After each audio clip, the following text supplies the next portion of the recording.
Disclaimer. This conversation is a fictional dramatization created for illustrative purposes and is not intended to serve as medical advice.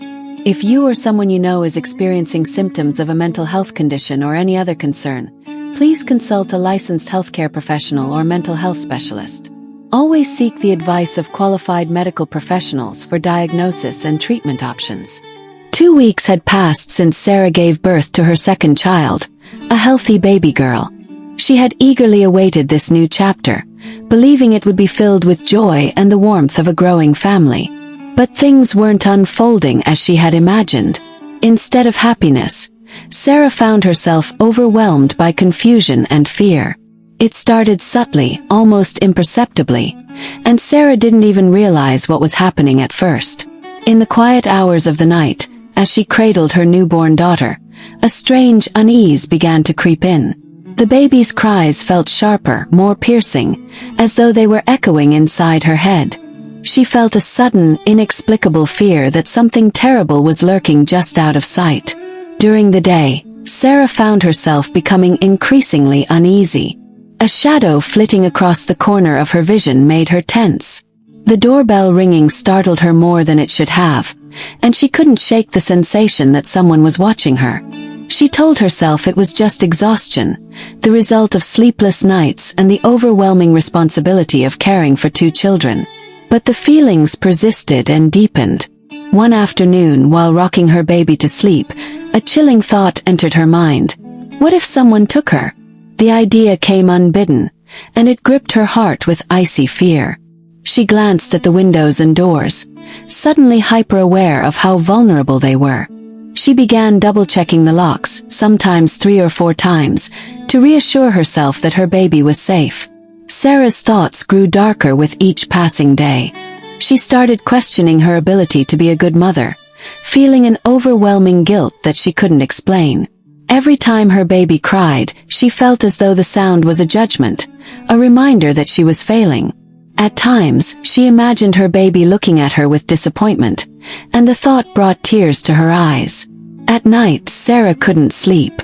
She would lie awake, staring at the ceiling, her mind racing with irrational fears.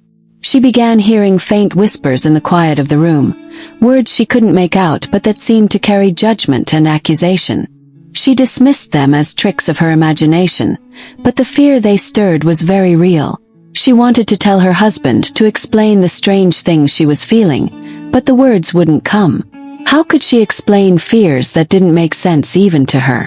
Instead, she smiled when her husband asked if she was okay, hiding the storm that was raging within. By the time her husband Mark noticed something was wrong, Sarah's world was already unraveling. She had withdrawn into herself, struggling with thoughts and fears she couldn't fully articulate. At first, to him it was the little things. She seemed upset over minor issues, like the baby's cries or their 4-year-old son asking for her attention. But soon, the changes became more alarming. Sarah started saying strange things like insisting someone was trying to steal the baby.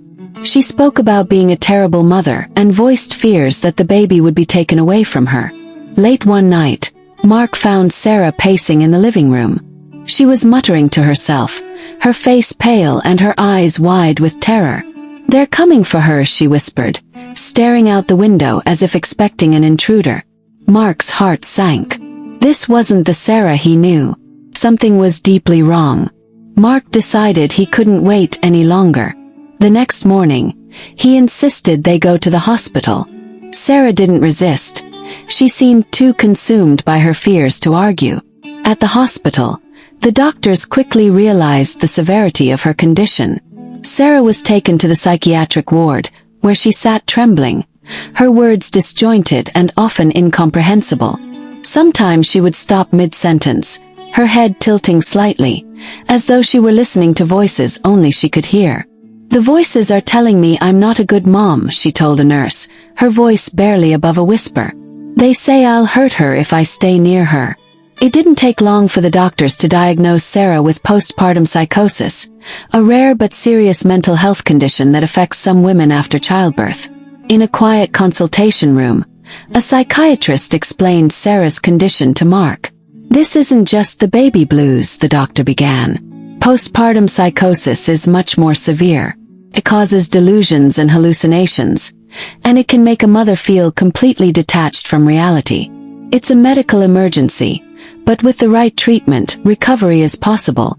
Mark listened intently as the psychiatrist described how hormonal changes, sleep deprivation, and emotional stress after childbirth could trigger the condition.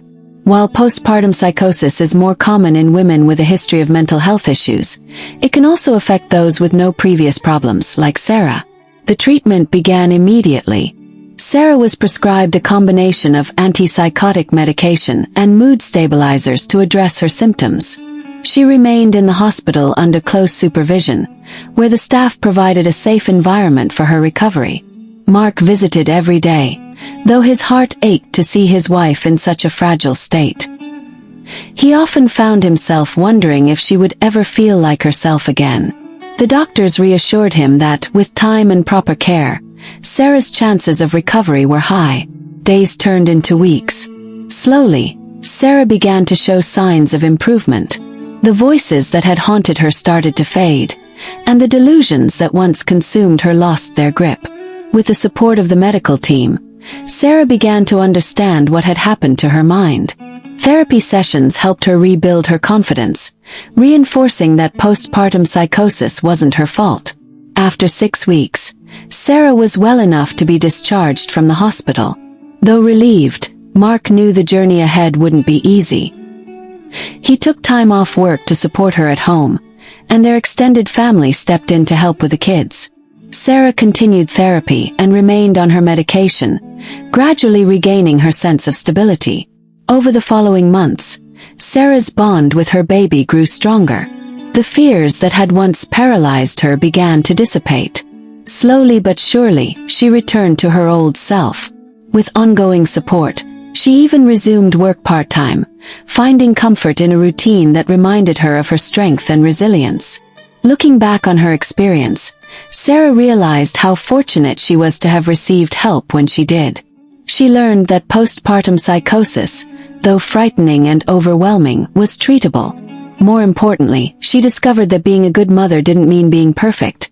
It meant recognizing when to seek help and taking care of herself for her family's sake. For Mark and Sarah, the journey was a testament to the importance of mental health awareness and the power of support in overcoming even the darkest struggles. Together, they emerged stronger, ready to face whatever challenges life might bring. Postpartum psychosis is a rare and serious mental health condition that can affect women after childbirth, causing confusion, delusions, and hallucinations. Early diagnosis and treatment, including medication and therapy, are essential for recovery. Support from family, therapy, and a safe environment can help mothers recover and regain their confidence. Postpartum psychosis is not the mother's fault, and with the right care, most women can make a full recovery.